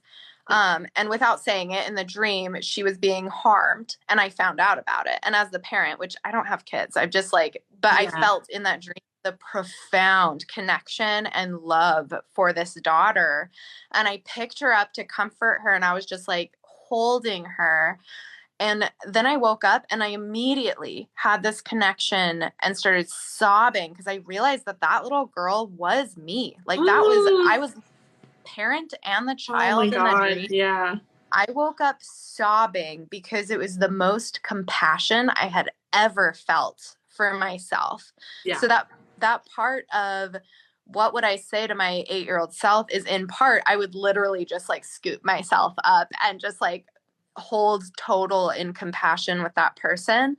But the tangible piece that I would tell my younger self is like to go through life. It's hard. And the one thing that I needed to develop as an 8-year-old and even younger is to set boundaries and be very concrete in what I want from those boundaries, and then not care or not lapse when somebody pushes back on those boundaries. Yeah. Because there's so many instances in my life where I felt like I was harmed or violated. And a part of it was I was not clear in what I expected or what my boundaries were. Right. So I feel like if I knew that earlier, or if I knew even as like a young girl that I had the right to set boundaries and have like autonomy, if I knew that, that would have been a game changer. But yeah, the original answer is just scooping myself up with love and compassion, like in that dream. Yeah, that is so powerful. I've had a couple different situations kind of like that in meditation, not with self-guided meditation, but that reminds me of my meditation with Lilith, actually, where she, like, I went through a time in my life after trauma where I felt very violated and raw and very vulnerable. And I, at the time, was trying to rely on my previous religion to find comfort within that, because that's all I knew. And there would be so many nights that I would be sobbing on my floor, just trying to find some sort of spiritual connection or connection to something that would bring that comfort and validation to what I was going through. And I just felt so alone. And I remember when I had my meditation with Lilith, she showed me those experiences and showed me her standing there and crying with me. And it was so powerful to have a realization that there were people and beings and energies around me that were supporting and validating me through those experiences. But I was so overwhelmed with what I was going through and what I was experiencing and what I was processing that I wasn't able to recognize that they were there and that they were actually supporting me in the experience in the ways that they could. And that I just wasn't able to receive it at that time. But having that realization brought so much healing, because I was able to find so much validation that I wasn't able to find then, but that I was able to find now in those experiences. And I think for most healing and most trauma and most bad situations, all we really want is validation. And that's usually what we need. Because we can't necessarily change the experience. We can't make it go away because it already happened and there's no going back. But having validation of someone saying that did happen to you, or I'm so sorry about that, or I wish I would have done something, or I wish I could have been there, that can be so, so powerful to be able to have that validation, even if it's just from ourselves. And I think that is like the first major step in healing. Major breakthroughs. Someone said, do you know anything about spiritual guides or guardian angels? I do. I have so many videos about that on my TikTok channel, and I finally have playlists. So I have it all organized as best as I can. I'm trying to organize it a little bit better so it's easier to find stuff. But I do have folders for angels and spirit guides. So if you want to check those out, I have so many videos about spirit guides, how to get in touch, angels, things like that. That is very, very helpful. So I think, let's see, what time is it? So it is, it's 4:44. It's 4:44. Of course it is. So do you want to go for like 15 more minutes and we'll just wrap it up Yeah. then? Cool. Sure. So if anybody else has any kind of questions that you have for a licensed counselor or a professional intuitive medium, we are here to answer them or discuss and share experiences. Again, we love talking about this stuff. Like, we can talk about it for hours, apparently. So yeah, but yeah, go ahead and ask the questions. Do you have any questions on your end that we didn't get to? I had somebody else ask kind of again, do you think some people who are diagnosed with schizophrenia are actually hearing/seeing spirits? And we answered that a little bit early on. Yes. The short answer is yes, and it can eventually create harm, which is when somebody might need help. But yeah, and anybody experiencing anything, even if it's the most major psychosis that is so bizarre and doesn't make sense and is delusional, they are experiencing those things. Yeah. It is 100% their experience that they're going through. And it's important to validate that, like, they really feel like somebody's going to come after them. They really are experiencing that and need compassion and understanding. Right. Because even if the experience isn't a physical one, they're still feeling feelings in relation to that experience that they're having, and those feelings are valid. Right. Side note, I've experienced psychosis once in my life, and I genuinely thought that my husband and my friends were plotting to murder me. And my husband is like the best human being ever, would never do that. He's such a softie. He's way too soft to be plotting my murder. But it was terrifying. And if my sister were still on this live, she would attest, because she had to come fly out to be with me, because I was so convinced that people were literally plotting to kill me, and I needed help. And I did. I went to inpatient, got the meds I needed, left, and felt fine. So the biggest lesson is, like, if somebody's experiencing a delusion or schizophrenia, like, they are really feeling that thing, and it's not helpful to say, like, that's dumb, that's not happening. Right. They need professional help. Right. Because even if you are experiencing that and someone says that's not real, or you're not experiencing that, then you go even more inside and it intensifies, and it just makes it worse. Yeah. It's like you're, and they might think that you're out to get them too, because you just invalidated their story. Right. And so you must be on the plan. Like it can be more detrimental to just be like, no, you're not experiencing that. Like, one of the things that that is most commonly recommended when people are dissociating, because I have different levels of dissociation where I'll be like really mild, where it's like daydreaming or just feeling like, I'm not quite there, or I'm not able to focus. And then it will be more intense where like I'll lose chunks of time and just not know what I did during that time. And then there's other times where, like a couple weeks ago, I texted, or I was sitting at my desk and I felt really weird, and I was like, oh no, I think I'm going to dissociate. And so I was getting up, and when I got up, I didn't recognize my apartment. I didn't recognize where I was.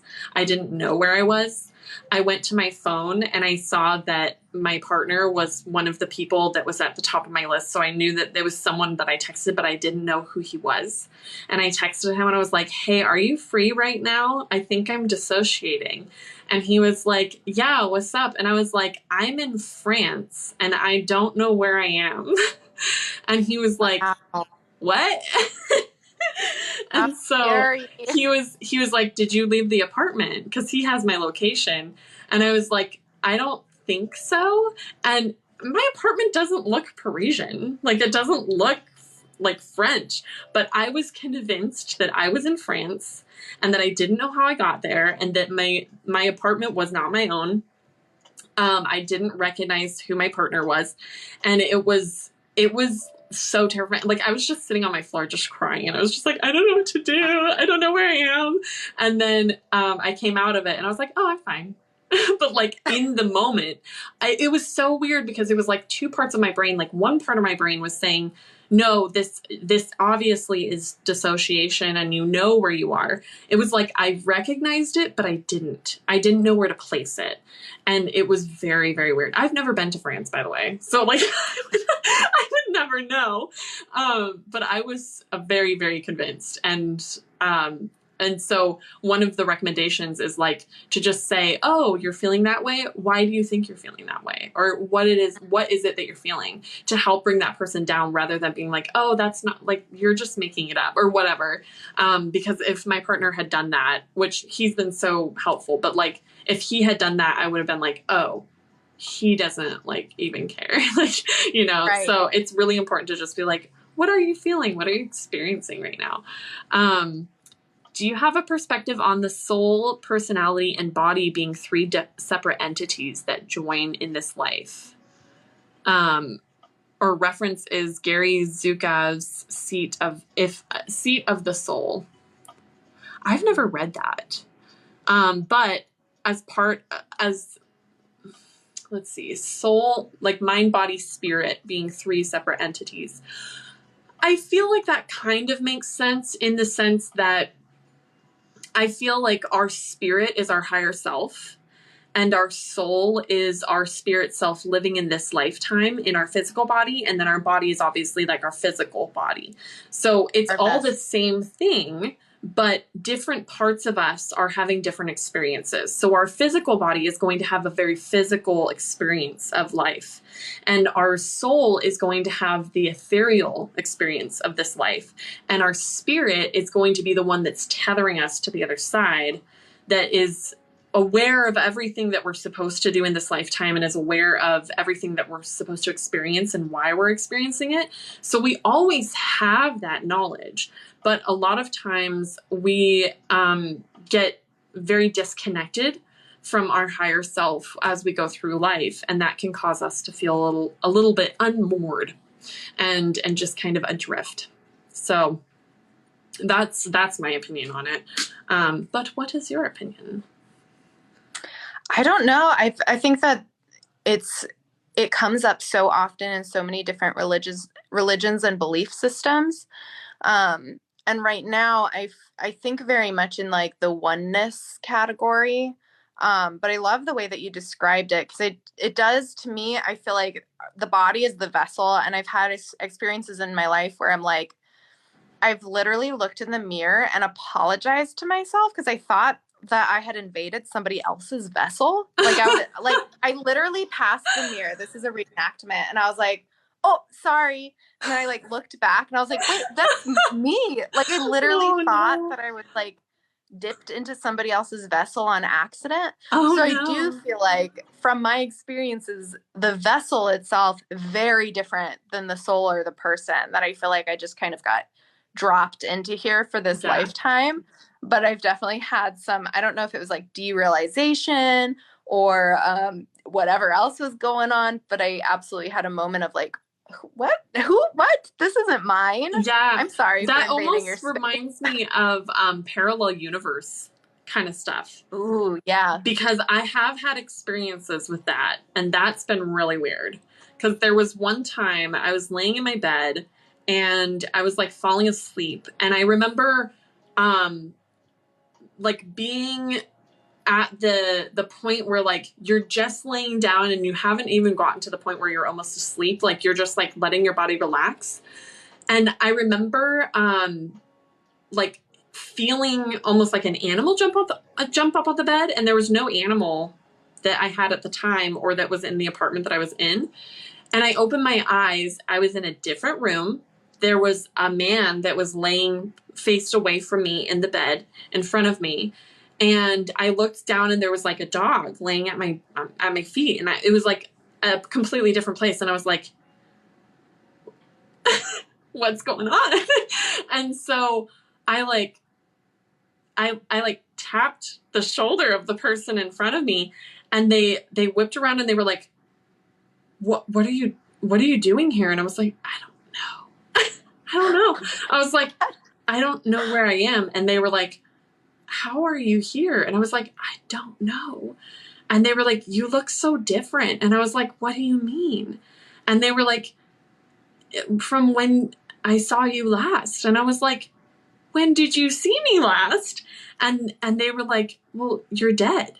And I was like, excuse me? And they were like, yeah, you died like a year ago. And I was like, what are you talking about? And they were like, you died from cancer. And I was like, whoa, what? And so I started like freaking out, right? I'm just like, what the fuck is going on? So I like snapped out of it. I was like very confused. And then I was like talking to my spirit guide, and I was like, what happened? And I was like, can I connect back with that reality? Because I feel like there's some like disconnection or like some sort of validation that needs to happen there.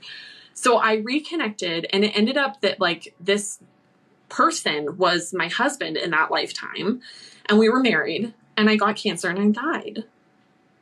But myself from this lifetime somehow like connected with that lifetime. Hopped over. Yeah. And it was so weird. It's the only time that something like that has happened. I've never had that happen again. But it was so visceral. Like literally the room smelled different, and like the air felt different. And it was the weirdest thing. I kind of just sat with myself for like 2 days after that, and I was like, I'm having like an existential crisis. like I didn't know how to process life anymore, because I was like, what am I doing in other lifetimes? Like, this is so weird.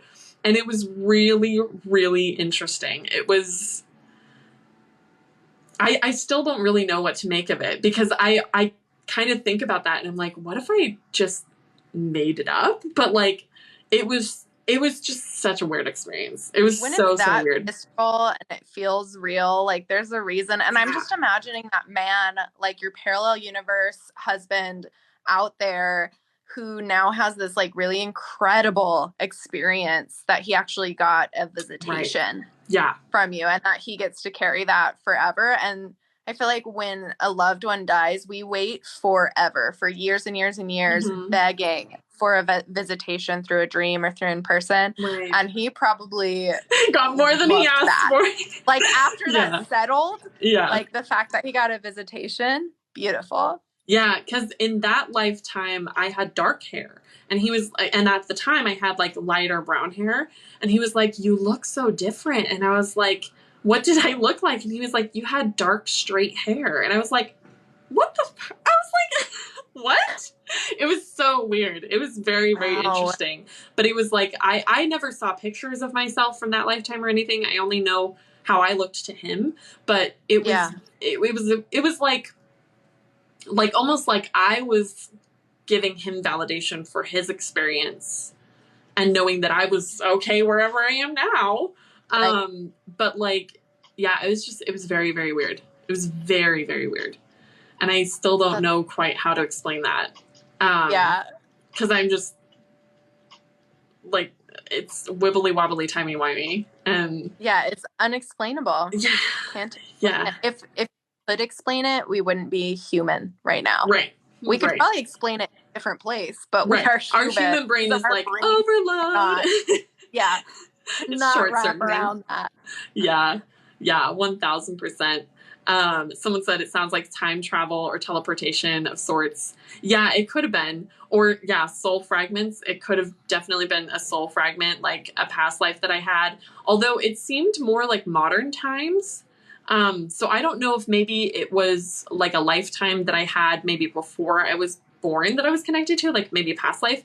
But they were, if it was a past life, I feel like, I don't know. It's very weird. I've tried to like think about it and contemplate on it and even like draw little diagrams of like how that could really happen.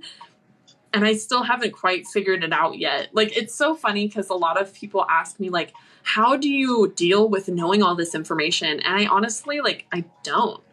Like, it's just something where when people ask questions, sometimes information just comes into my brain and I'm able to like answer it. And then right after I answer it, I'm just like, oh, I didn't know that.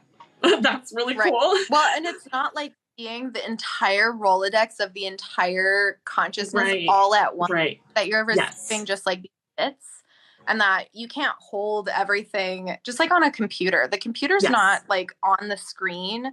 That is not the computer. There's like all of these inner workings that build everything. You can only see the window.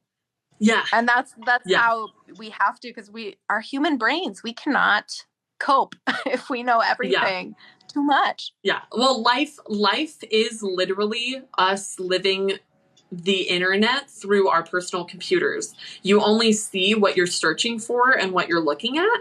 So the World Wide Web is all around us. It's all of these little like filaments of energy, right? But we're only accessing it from our personal computers and like our screens and what we're able to search for and connect with.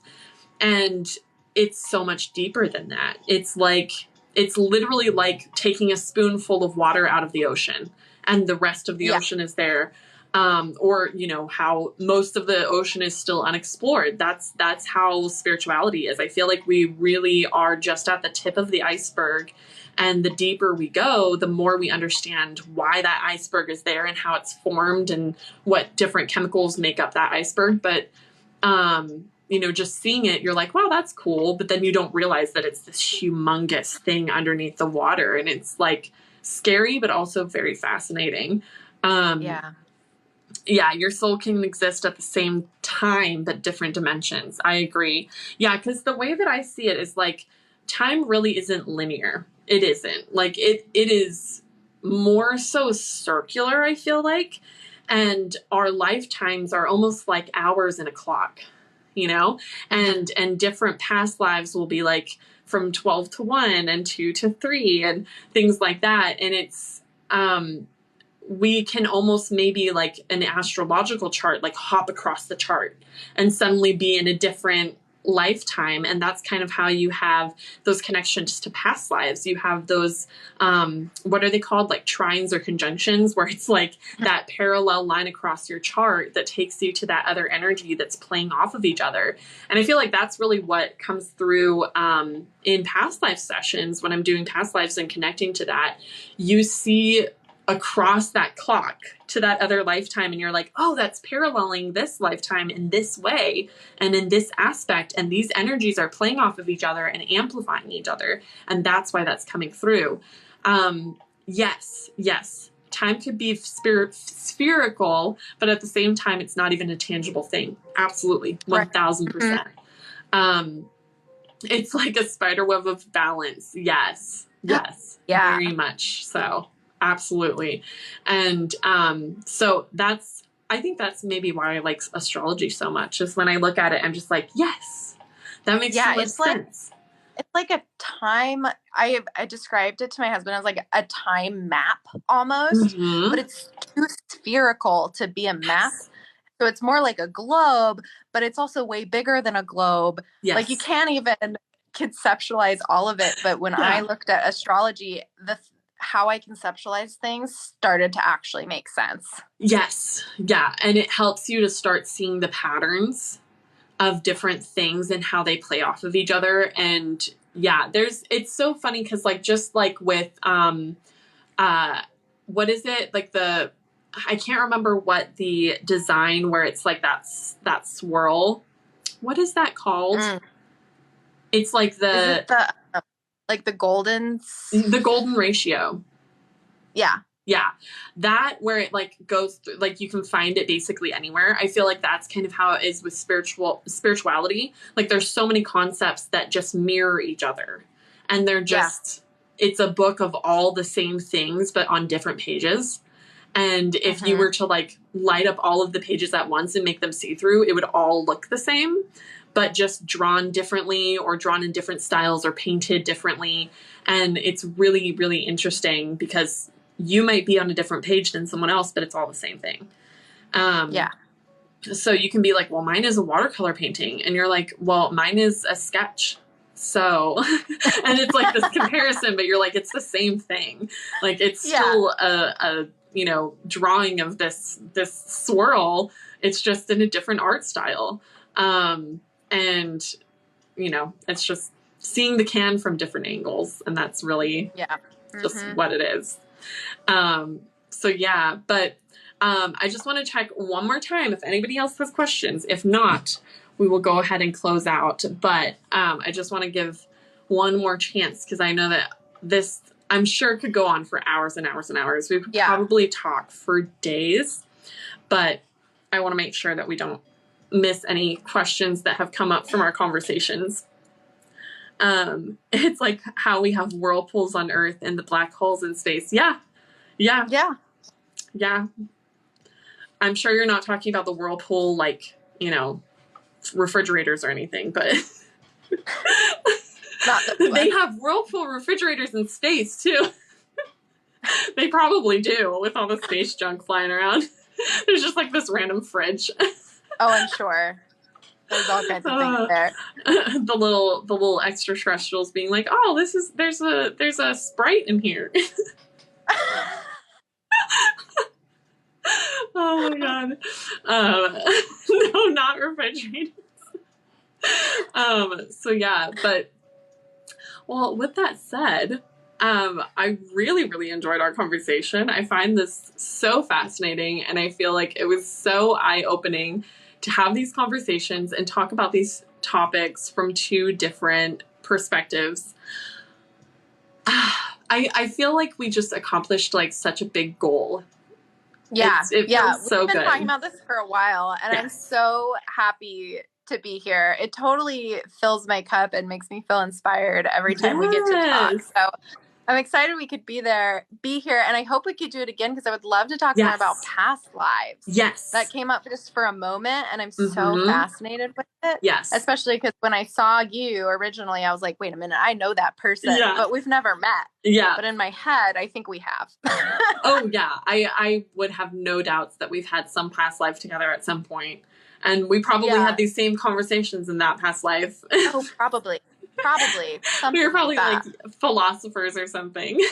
Oh my gosh, how exciting. We're so fancy. But yeah, thank you to everybody who's joining us and sending in questions. I really appreciate it. And I hope hopefully we can come back and do this again and have these conversations. Go ahead and follow Chris, Cosmic Soul Paint. If you haven't already, she has such beautiful art that she shares, and just really, she also answers questions on her channel. So if you want to be like asking questions about mental health or her art or her spiritual practice, she answers those over on her page. And yeah, so thank you so much for joining us. Thank you for being a part of it. I appreciate you being here, and hopefully we can do this again soon. All right. Bye, everyone. Thanks, everyone. Bye.